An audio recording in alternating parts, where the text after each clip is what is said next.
uma das forças mais poderosas, se não a mais poderosa durante a Idade Média, foi a Igreja Católica. É um pouco difícil medir o tamanho da influência deles na época. Tipo, além de serem os zeladores do destino da sua alma depois da morte, durante a sua vida, os sacerdotes, eles te batizavam quando você nascia, enquanto você crescia, você fazia a primeira comunhão com eles, te casavam, ouviam as suas confissões e faziam a extrema-unção antes de você morrer. Além disso, a igreja também fazia todos os serviços sociais. Eles davam esmolas para os pobres, administravam orfanatos e proporcionavam o pouco de educação que tinha. E fora que a Bíblia ela estava em latim, que quase ninguém mais falava. Muito menos sabiam ler, a não ser os sacerdotes. Então, basicamente, a maioria das pessoas precisavam deles se eles quisessem ter apoio espiritual. Economicamente, a igreja também era mega forte, sendo dona de em torno de 1/3 de todas as terras da Europa. O Papa também clamava autoridade acima de todos os reis da Europa, por muitos considerado até o sucessor do imperador romano. Tanto que muitos reis, para buscar legitimidade, eles iam atrás da aprovação do Papa. E hoje em dia, apesar de ter caído bastante, a Igreja Católica continua bem grande e bastante influente. Seja bem-vindo à terceira parte da nossa série sobre a origem do cristianismo. Bora lá! Alô, alô, YouTube!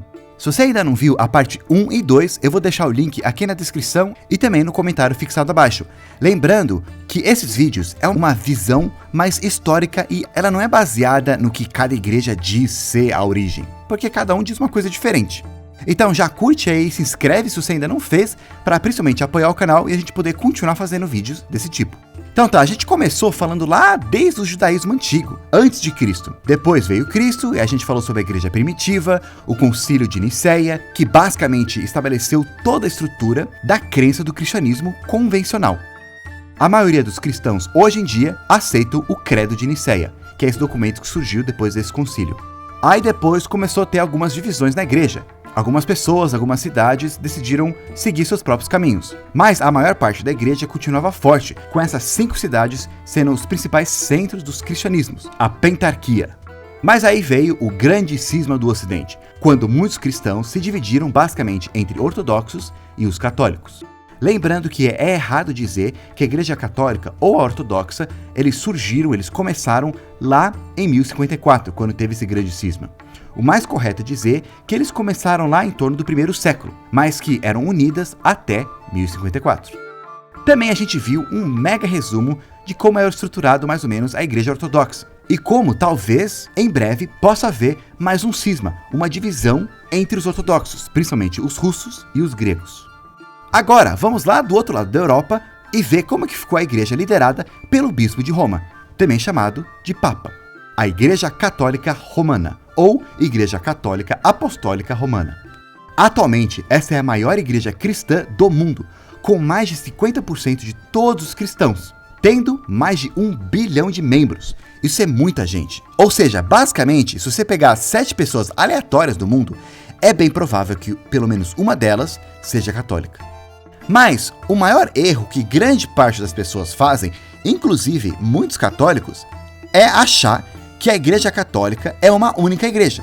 Quando a gente pensa em igreja católica, a gente pensa bastante naqueles prédios que a gente passa na frente, nos padres, nas freiras, e na igreja que talvez vocês ou alguns amigos de vocês vão. Mas quando a gente fala dessa igreja, na maior parte das vezes, a gente está falando da igreja latina, ou do rito latino. Porque a igreja católica é, na verdade, 24 igrejas independentes, que juntas formam a Igreja Católica Romana. Como assim? Bem, algumas dessas igrejas, elas já eram independentes lá antigamente, quando tinha aquelas cidades que se autogovernavam. E quando teve o grande cisma, algumas igrejas nessas cidades decidiram continuar seguindo o Papa. Outra dessas 23 igrejas, elas eram totalmente independentes e nem seguiam o Papa. Por exemplo, alguns pertenciam aos ortodoxos orientais, que se separaram lá bem antigamente, e alguns outros, eles pertenciam aos ortodoxos bizantinos. Mas uma hora, eles tiveram um cisma entre eles lá, e decidiram se juntar à Igreja Católica. Lá no começo do cristianismo, quando tinha essas 5 cidades principais, elas basicamente governavam o cristianismo. E o líder da igreja nessas cidades era um bispo que tinha um título especial de patriarca. E quando morria um patriarca, chamavam outro. E essa linha continuou até hoje. Aí, quando algumas igrejas, lá em Constantinopla, por exemplo, se separaram do resto, começando a formar as igrejas ortodoxas orientais, eles acabaram chamando os seus próprios patriarcas, que também tem até hoje. Inclusive, um deles também é chamado de Papa. Aí também, quando os católicos e os ortodoxos bizantinos se separaram, cada um ficou com seus próprios patriarcas. Só que uns eram escolhidos pelo Papa, que na verdade é o único patriarca de Roma até hoje, e outros eles eram escolhidos ou apontados pelo patriarca ecumênico lá de Constantinopla. Então a gente pode ver que de 5 patriarcas, hoje em dia tem muito mais que 5. Sem contar com aquelas outras cidades que com o tempo ganharam um status especial e os bispos lá se tornaram também patriarcas, como por exemplo o patriarca de Moscou da Igreja Ortodoxa. E como também a gente falou no último vídeo, algumas igrejas achavam que todos os patriarcas dividiam o poder igualmente e que as decisões tinham que ser tomadas todas em conjunto. Mas algumas outras igrejas acreditavam que o patriarca de Roma tinha uma certa preferência, chamado de o primeiro entre iguais. E aí teve bastante briga sobre qual o patriarca mais importante, o de Roma ou de Constantinopla, que foi o assento do Império Romano Bizantino por muitos anos. Tanto que muitas vezes quem escolhia o patriarca lá de Roma foi o imperador que morava lá em Constantinopla. Mas enfim, voltando para os católicos, hoje em dia, todas essas 24 igrejas, elas têm a sua autonomia, são independentes, mas elas prestam contas ao patriarca de Roma, o Papa. Então, muitas vezes, quando a gente vai se referir a uma dessas outras igrejas, a gente fala a Igreja Católica do rito siríaca, ou do rito de Antioquia, Alexandria, etc. A do rito latino é a maior das 24. 99% de todos os católicos do mundo pertencem a essa igreja.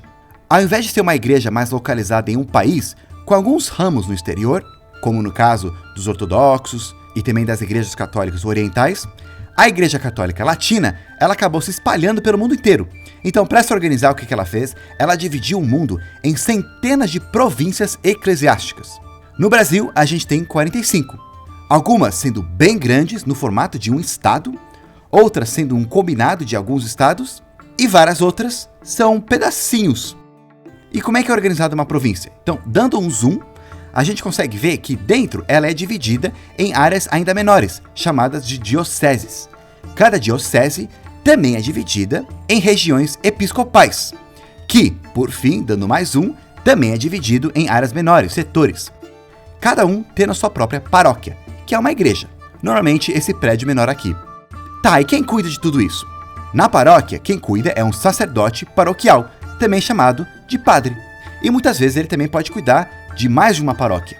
Aí, subindo um pouco, um vigário episcopal cuida de uma região episcopal, que abrange algumas paróquias vizinhas. Vigário quer dizer substituto. Então, um vigário episcopal pode ser um outro padre que foi encarregado de cuidar daquela região. Ou também pode ser um bispo auxiliar. Falando em bispos, subindo um pouco mais, temos um bispo que cuida de uma diocese e trabalha lá em uma catedral. Quando eu era pequeno, eu pensava que, das igrejas católicas, uma catedral era apenas uma igreja maior e mais chique.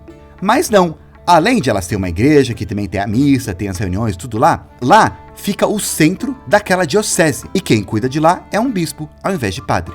E aí, beleza, subindo um pouco mais, a gente finalmente chega no arcebispo, que ele cuida e supervisiona a província toda.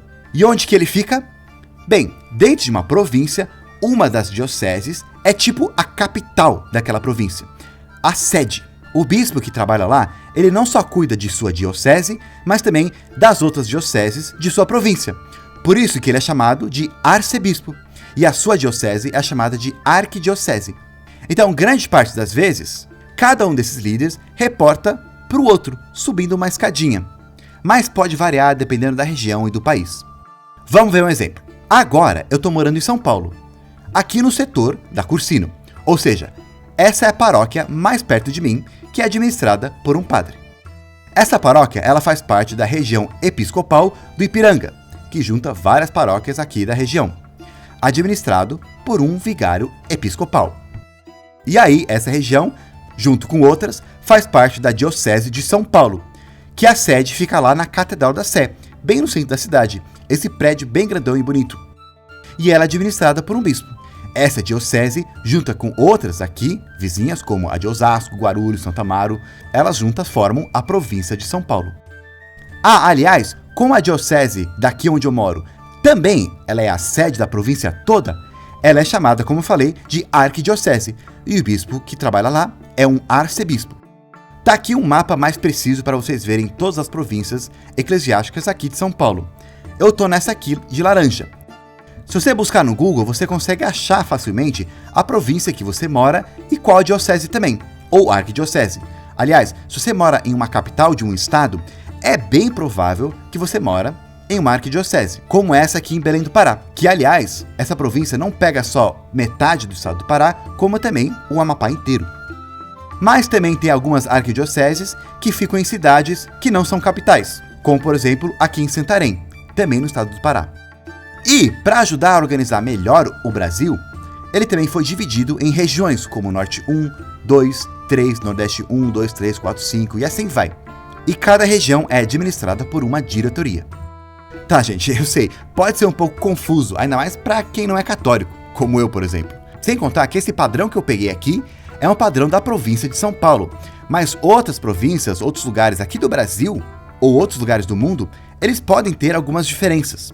Por exemplo, tem alguns lugares que uma diocese, ela cuida direto das paróquias, sem as divisões episcopais, e outros tipos de divisões também. Ou também pode ter diferenças de quem reporta para quem, etc. Essas são mais divisões estruturais e administrativas.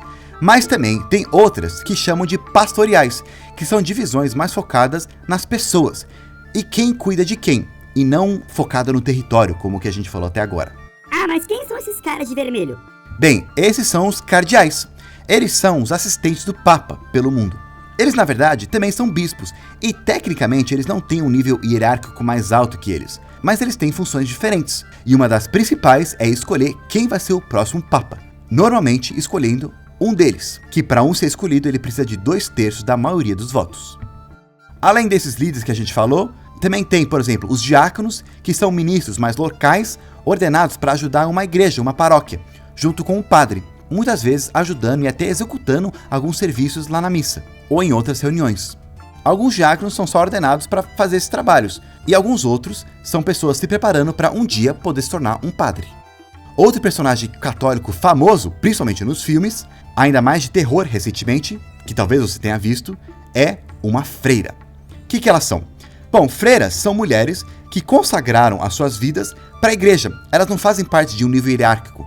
Elas são pessoas comuns que, ao invés de consagrar sua vida, de entrar em compromisso com alguma outra pessoa, né, se casando, elas fazem isso com a igreja. Assim também como a sua versão masculina, que são os monges, ou os frades. Aí, em cima de toda essa hierarquia, temos o Papa.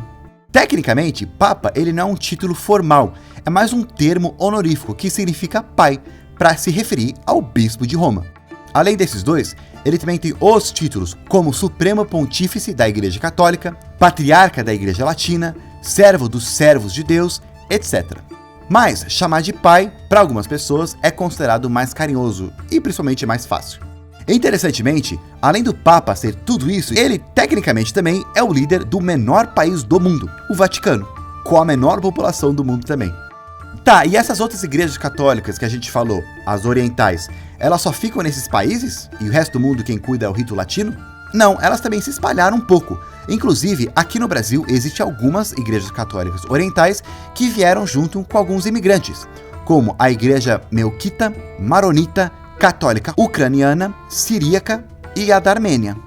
Além desses católicos, também tem alguns grupos de pessoas que se consideram católicos, ou pelo menos para eles a Igreja Católica realmente é a igreja original de Jesus, mas por causa de anos de corrupção, polêmicas, atos que eles não concordam da Igreja Católica na Idade Média ou que alguns papas fizeram, muitos argumentam que eles acabaram perdendo essa autoridade que eles tinham recebido de Jesus e que essa sucessão foi quebrada. Então muitos deles não reconhecem o Papa como sendo o verdadeiro sucessor da cadeira do bispo de Roma. E eles esperam que um dia alguém mais digno, alguém mais certo, sei lá, vai ocupar essa vaga. E, como vocês devem imaginar, essas não foram as primeiras e nem as últimas pessoas que começaram a criticar ou questionar a autoridade do Papa, que por muitos anos era a autoridade infalível. E aí que chegamos na Reforma Protestante. Mas para não sair atropelando tudo e tudo que causou depois, só para poder terminar o vídeo e não deixar ele mega comprido, vamos deixar essa parte para o próximo vídeo da série. Então, de novo, ativa a notificação, aquele sininho que muitas pessoas de vocês não recebem notificação quando sai um vídeo. E de novo, se inscreve se você ainda não fez. Põe aqui nos comentários o que vocês estão achando dessa série, algumas sugestões também. E por enquanto eu vou ficar por aqui, enquanto isso dá uma olhada lá na parte 1, na parte 2, para refrescar a memória. E nos vemos na próxima.